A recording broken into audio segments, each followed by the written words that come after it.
There are few more potent forces in the world than nostalgia. It works off the idea that events that happened in the past when you were more impressionable are more significant to you than the equivalents are nowadays. It is very hard to get rid of it. But sadly, time hasn't been so kind to history. I guess the best example I can give for the power of nostalgia is concerning the first game that everyone played. I'm sure that some people played good games that they can speak highly of, but I doubt it would have been much different if your first game was Bubsy 3D. Naturally, as you get more experience with games, you start developing favourites, but nostalgia will still cloud your judgment to keep your cherished memories intact. And it comes with a dilemma.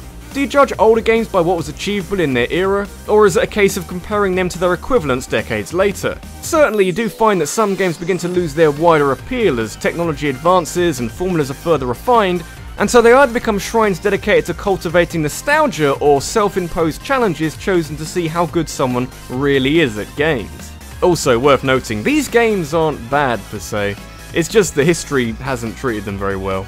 Still worth playing these, just set the bar low.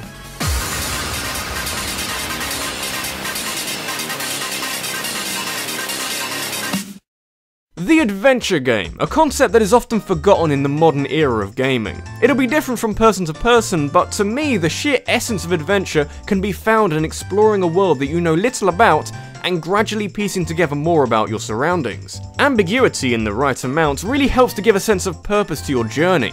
You feel like a bona fide explorer. But when a game gets the balance so heavily skewed towards one side, you can really feel the effects. What I'm trying to say is that the first Zelda game is cryptic like fuck.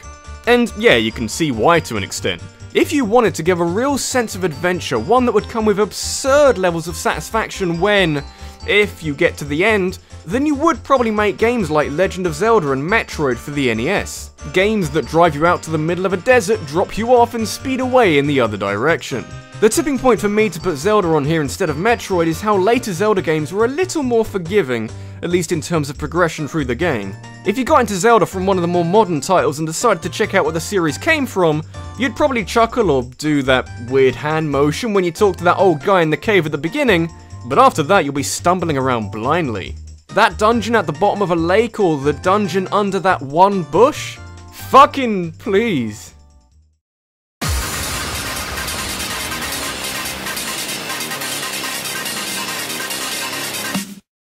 At the turn of the 21st century, Valve were a company on a roll. People adored Half-Life, so much so that Valve started looking into multiplayer games. Naturally, we ended up with Deathmatch Classic in the year 2000, a simple multiplayer mod of Half-Life. But a year before, we were blessed with the might of some weird game by the name of Team Fortress. Nowadays, that name is a byword for a game that has kept impressing 8 years since its launch in 2007, but we're not here to talk about the sequel. In fact, really, Team Fortress 2 makes Team Fortress Classic a very bitter pill to swallow. Team Fortress 2 gains traction amongst newcomers because it stands out in a crowd of mostly brown, impotent shooters. It's a game you can smile and laugh at, which is a little strange considering that Team Fortress Classic is about as bland, comedically and visually, as it comes. Might become a running theme in this video, but it's easy to be too hard on Team Fortress Classic. Definitely, its younger brother doesn't do it any help at all. It's like comparing a diamond with coal. But does it make up for its graphical shortcomings? Which I just want to point out for future reference don't mean jack shit for deciding if a game has aged well or not. Does TFC engage enough with its gameplay to distract from its chunky visuals? I mean, kinda?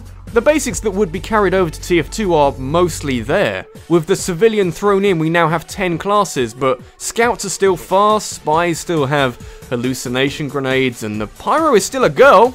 It's confirmed canon.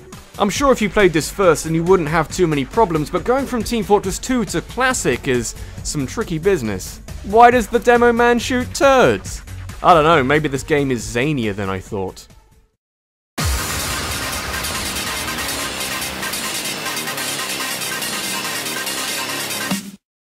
What a time it must have been to grow up with an N64. I was a little young to have it as part of my childhood, can't remember exactly what my priorities were at that age, but I think they had something to do with blowing bubbles and shitting myself. But for those people who were slightly more sentient around this time, the N64 made some pretty big strides forward. Some people will say that this was Nintendo's last truly great console. They're wrong, but there's a lot of groundbreaking and occasionally market-leading games that came out on the N64.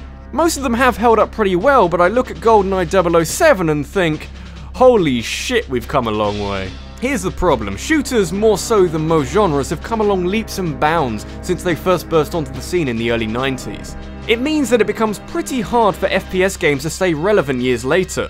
GoldenEye 007 controls in a very different way to shooters of today times, not helped in the slightest by how common dual analog control sticks are now. The single stick on the N64 makes general control incredibly awkward and contributes a huge amount to the difficulty of some levels. I look at the Aztec mission later in the game and wonder how much easier it would be with better controls and if all the enemies didn't have lasers, but it wasn't part of the 2010 remake.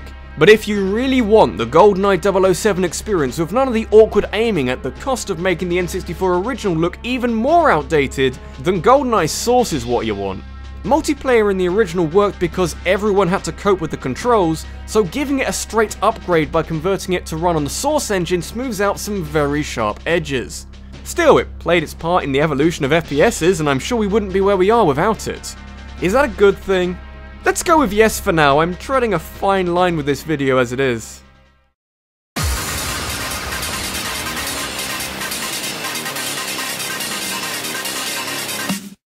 It's easy to forget with his recent reputation, but Sonic the Hedgehog used to command the respect of gamers everywhere.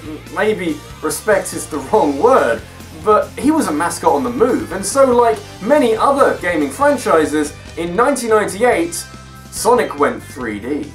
Oh my word, this is gonna be interesting. I'm not even sure where the internet stands on Sonic Adventure now. All you need is for a few famous names to play it and laugh at it for the whole perception of a game to be changed. But let's go with what we've got, and quite simply, if tomorrow you play Sonic Adventure for the first time, it'll be one of the funniest games you could ever hope to play.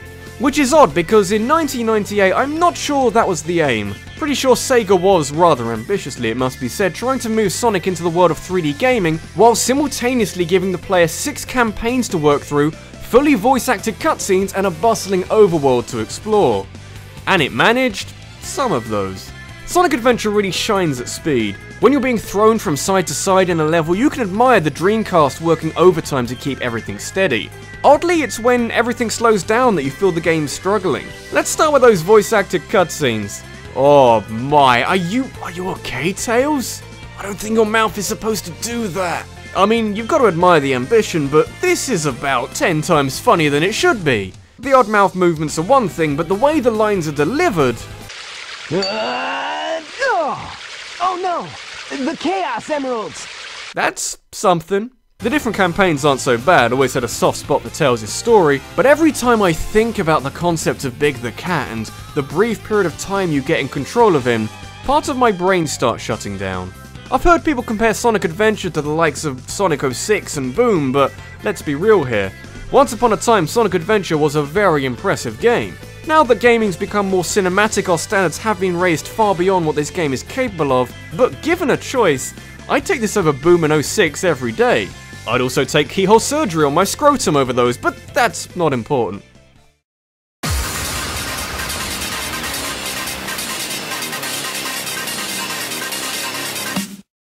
Most games that don't age particularly well are more noticeable as a result of sequels that fix most of the problems. It's one thing seeing the formula used in a standalone game become more refined by other games, but when you've got a comparison to a direct sequel, the little niggles become obvious. You can see what was changed and why it was changed, and yet Pokemon, in the 20 years that it's been around, hasn't taken too many deviations from the framework that was set out in 1996. Instead, the modifications have been small but hugely necessary in order to move the series forward. Gen 6 might not be that far removed from Gen 1, but when you look a little closer, they're poles apart. I can't play the first generation anymore. I mean, there's plenty to enjoy, like the region itself, most of the Pokemon, and how the game handles your rival, but you can experience all of these in the remakes where the mechanics have been brought up to Gen 3 standards. The gap between the originals and the remakes is so large that if you defocused your eyes, you'd have no idea one was based off the other. Even moving away from Fire Red and Leaf Green, it is remarkable the amount of stuff that was changed just from Gen 1 to Gen 2. The list of problems and glitches with the battle system is extensive and frankly remarkable in places. Completely forgot that Rage was as ridiculous as it was, or that the special stat was the same for both attack and defense. There are certain moves or setups that are so ridiculously exploitable that I'm not sure the series would have lasted as long as it has done if something wasn't done about it. Just for future reference, Bulbapedia has about 10,000 words on the glitches in Gen 1. And yet, while you can look at all these problems, even ones that aren't as problematic, like not being able to see experience points in battle or having to save the game to change boxes on the PC, they only really became problems when later games fixed them.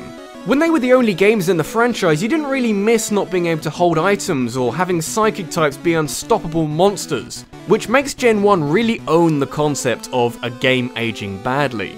At the time, not so bad, but fast forward 20 years, my god. This has been RabbidLuigi, and you can get some joy out of Gen 1 as long as you accept that it is a very simple game and very unbalanced in a lot of areas. But it may well be the purest form of Pokemon out there, as there's no breeding, there's no Wi-Fi battles, it's just training Pokemon up, occasionally trading them, it's all very simple. But you also can't ignore the things that the game does wrong, they stand out quite far. But hey, at least it gave the world Missing No.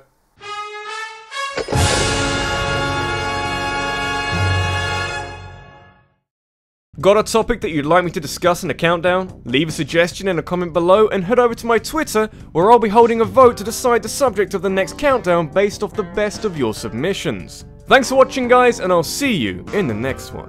Hello everybody, hope you enjoyed that. Felt like I was walking on eggshells with this topic. There's a balance you can try and strike between pointing out flaws and really obsessing over them, and I can only hope that I came close to that.